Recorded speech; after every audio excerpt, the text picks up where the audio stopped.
Hey, I'm Dr. Fitness, and this episode is on blood pressure. How to understand and maintain healthy blood pressure. Blood pressure is a big deal, and it's like the most prominent risk factor for heart disease. It occurs, when your blood pressure in your arteries and your blood pressures, vessels are too high. And this causes your heart to overwork itself and supply the blood that's needed to your vital organs. Basically, in a nutshell, that is what high blood pressure is. It runs in my family, so I'm very aware of high blood pressure, and it's really kind of neat. For as long as I can remember, people have been talking about I have blood pressure and taking blood pressure pills. So it's very normal in the people I know. So it's just like an everyday thing to the people I know. But one of the things that's not as normal is, what can I do about it? And, what are the things that I can do to manage it or maintain it or reduce my blood pressure? So out of all those conversations that for years my family have been having about blood pressure because it's hereditary for us, and we'll kind of talk about that too. But all those years, no one really has talked about, what to do about it. What should we all be doing to better manage and potentially even reduce our blood pressure, So the one thing that comes up all the time, though, that you do hear from time to time is, hey, just to lower your salt content, reduce the amount of salt that you're eating. And that's going to be better, for your blood pressure. So it won't be as high. So that's one of the things, but it's so much more complex than that when we're dealing with blood pressure. And that's like, and when I hear it, it's like one of those just off the top of your head. Oh, you might be eating too much salt. No, it's a little bit deeper than that. And for example, um, why my family, is more challenged by blood pressure is a lot of people, I guess, aren't familiar with this, but when slaves were brought over from Africa, the slaves that survived the Middle Passage journey were the ones that could hold on to water better, and they had high blood pressure. So people that have high blood pressure can hold on to salt in their body better. And so there's something about the people that are predisposed for high blood pressure survive that Middle Passage journey. And the Africans that weren't, most of them died. So because of that, the percentage of, their descendants now are more predisposed to have high blood pressure. So that's kind of, one of the pieces of the high blood pressure puzzle when it comes to the African American puzzle there. Now, mind you, there are cultural things too that play a role in that. And each culture has its own thing. But really, it's interesting that how many people have high blood pressure in America. So high blood pressure in America is very, very common. Millions of Americans have high blood pressure. Unfortunately, a lot don't have it under control. And there's a lot of reasons for that too. I mean, unfortunately, our healthcare system, we don't have universal care like some countries. And high blood pressure is one of those things. If you're being treated and followed, and in some countries, they even coach you. They have coaches that help with lifestyle management to help reduce blood pressure and medications. We have less of the coaching to avoid medications in this country. We tend to be more, your blood pressure is high, it's time for a pill. We tend to go in that direction faster. As soon as my blood pressure was high, my doctor was like, okay, time for a pill. And I have to admit, I'm one of those people that try to resist as much medications as I possibly can. So my first thought was, well, what else can I do? Is there something else I can do? Can I, uh, what dietary changes do I need to make?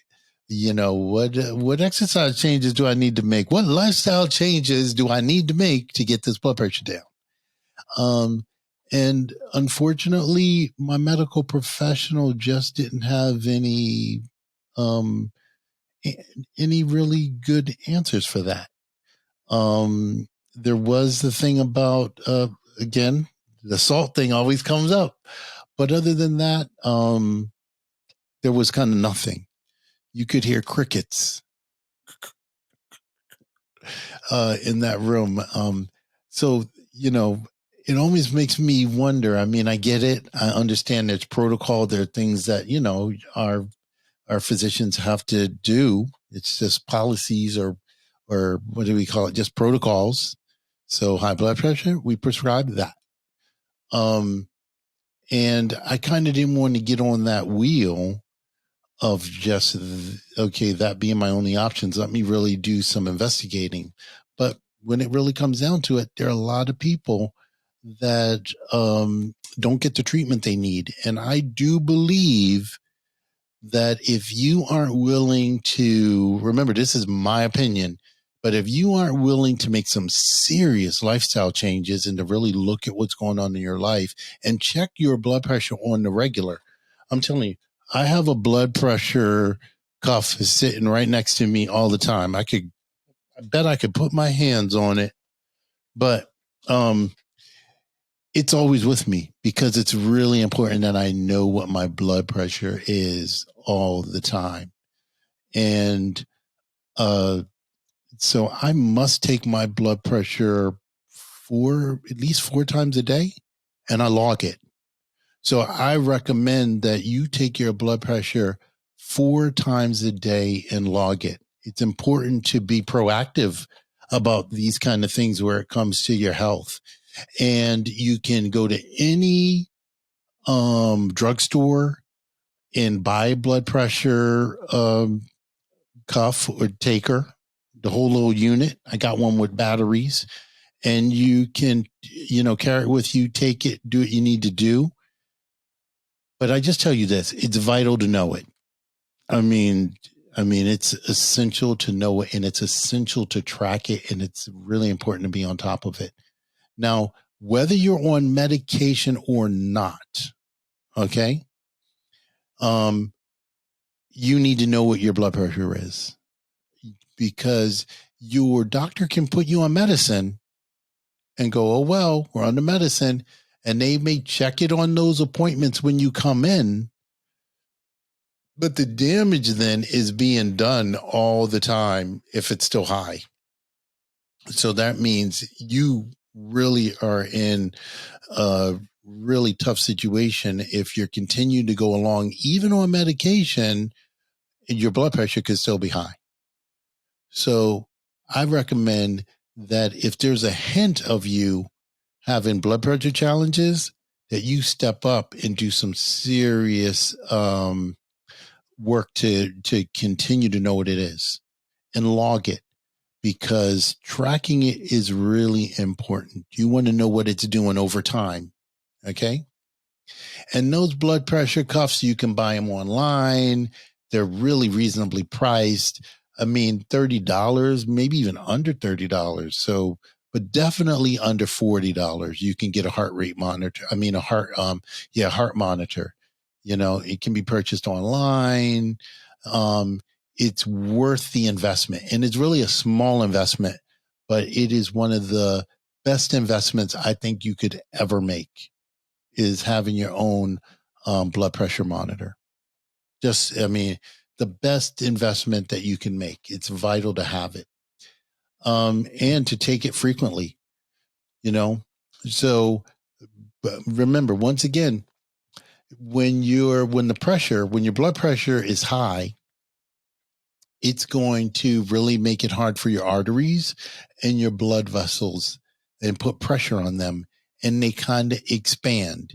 And when those arteries expand, what happens is it creates kind of these cracks in the vessel that can catch plaque.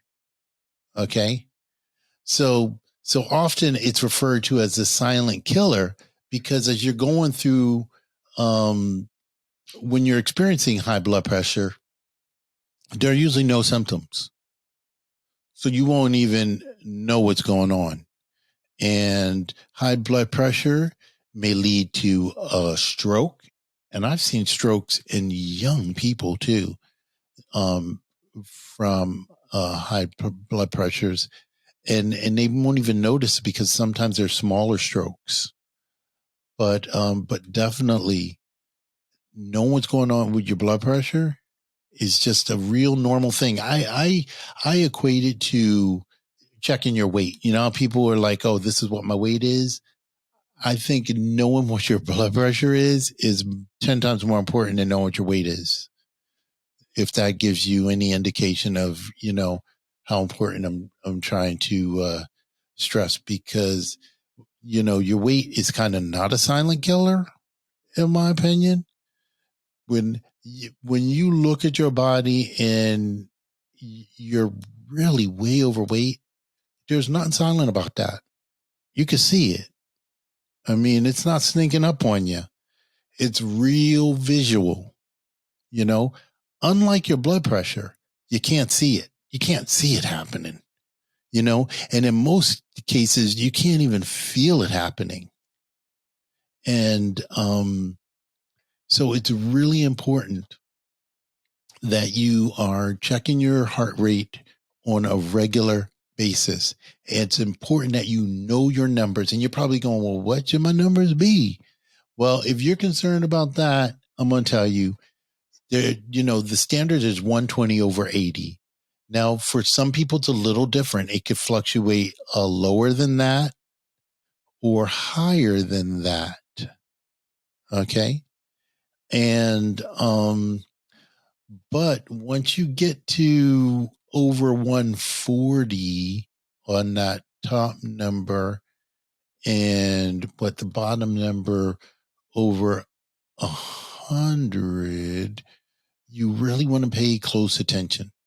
And at this point, if you don't have a doctor, you should find a medical professional. You know, you should find a medical professional and just keep an eye on it. Now, you know, it could be a temporary spike for whatever reason, because blood pressures do fluctuate, you know, but the more you track it, you can determine what's your norm and what's a temporary spike.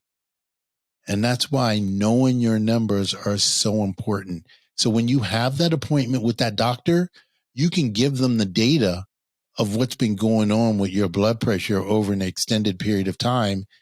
And that will be really helpful information for them to determine what to do next and what recommendations to make.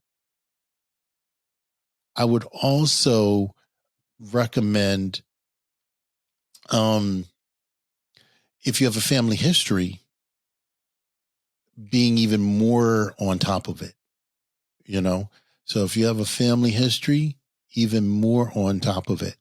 And remember, tracking this is really information, because you do want to have this information that you can present to your, either your future doctor for discussions, or your current doctor for discussions. Okay. If it goes unnoticed for too long, it could cause severe damage to other organs, such as your kidneys or even your brain. And you want to definitely make sure that if you have high blood pressure, that it's being managed. Or if you're not even sure, you want to check regularly to make sure that that you don't, you know. So this is one of those things to really keep an eye on, particularly if you, like me, have a family history of high blood pressure. So keep an eye on it, because you can make lifestyle changes that can change it. And if you didn't listen to last week's show, I recommend that you go back and listen to the sleep show, because getting proper sleep will definitely help you to reduce and manage your blood pressure. And I would also recommend you go back for the nutrition show, because that will help you to make sure that you're eating in a way that's going to be better for your blood pressure as well. And managing your stress is another huge thing that's going to totally help you to manage your blood pressure better. So having a system in place for all these things. So go back, cover the last few shows, and all those things together will actually help you to manage your blood pressure, because blood pressure automatically increases as we age. So as we get a little older, blood pressure risk tends to go higher. Okay. But I'm not saying that when you're younger, it's not there, because I have a friend who was 30 when he had a stroke because his blood pressure spiked too high.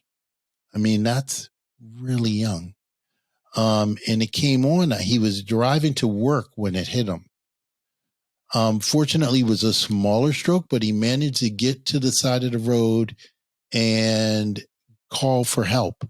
And so thank God for that.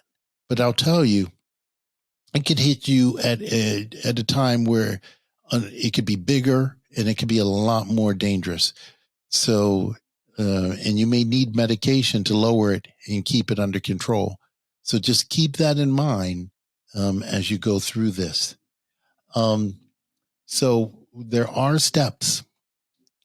And like I talked about, everyone talks about lowering your sodium content, but there are foods that you can eat too that will actually help lower your blood pressure. You know, green leafies are really good for blood pressure management. So, keep a meal that's really high in green leafy vegetables, besides, of course, lowering that sodium. So try not to eat as much salt. And I'll tell you, the American diet is so high in salt. It's crazy. Usually in like one meal, we have 10 times the daily amount of salt that we should be having. So that is a big deal. But so keep an eye on that. And because the risk of high blood pressure, it usually really increases as we get older, and it affects all races, but it may be hereditary to you and yours. And so definitely check in with your family. Find out if your grandmother, your mother, your dad, or grandfather have high blood pressure. In some cases, check on siblings too. See if any of your siblings may have high blood pressure, so that they can make or help you to figure out what they're doing, and you can do some research and kind of help them. Because a lot of times the same family can have ailments and no one knows about it. But I'll tell you a story. I went to a family get together. It was for the holiday, and it wasn't Thanksgiving. It was Christmas dinner. I have a really wonderful family in Charlotte, North Carolina, and I went to visit for a beautiful Christmas dinner. And I'm telling you, the dinner was amazing. But a lot of my family is overweight. And I asked, hey, does anyone have high blood pressure? Because there were so many foods that were not only high in sugar, but high in salt. And I was just kind of curious. And almost everybody, I think everybody raised their hand and said, oh, yeah, I have high blood pressure. And I said, oh, wow, why are we eating all this stuff? And they just looked at me. Well, I know when my head starts hurting to slow down a bit. And I'm thinking, oh, okay, what am I going to say? And I said, well, does anyone have diabetes? Everyone, about 60% had diabetes too.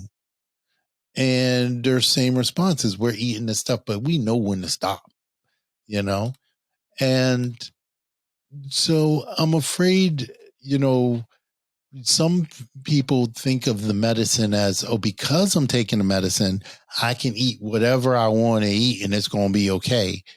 And I would like to encourage people not to have that attitude and to think of the medicine as use it until you figure out lifestyle changes to bring your pressure into to lower your blood pressure, to bring it a bit normal. Definitely take advantage of the medication, but if you cannot think of the medication as a long-term solution, I think it would incentivize or encourage people to do more with lifestyle planning is really the hope. At least that's what in my case it did. And I'm hoping that, and you know what, now that I think about it, even more of my family has kind of moved to that page too, because some of my relatives that at that same dinner have since, this was several years ago now, has since turned around, and I'm seeing them to post on their Facebook pages now with them doing exercises and out doing their thing. So I'm happy to hear that. I'll tell you that first year, I didn't even get invited back for Christmas dinner the year after that, though. I'm just saying. I love y'all. But I did get invited back the year after that Christmas dinner. So, hey, thank you for listening to Your Health Moment and getting this information on blood pressure. So the takeaway is definitely know what your blood pressure is. Invest in a blood monitor. They're not very expensive. It's going to be the best investment that you ever made. I suggest you do it today. You can go online. You can find everything on Amazon. You can go to support some health websites. I would recommend doing that. And I would recommend definitely check with your doctor too, and finding out if you have a family history of high blood pressure. Those are really important things to know. Hey, thanks again. Have a great, have a really fantastic week. But next week, we are going to be talking about stress. Now, you may not feel stress, but we will be talking about how stressful situations may be impacting your health and what to do about it. So stay tuned for next week.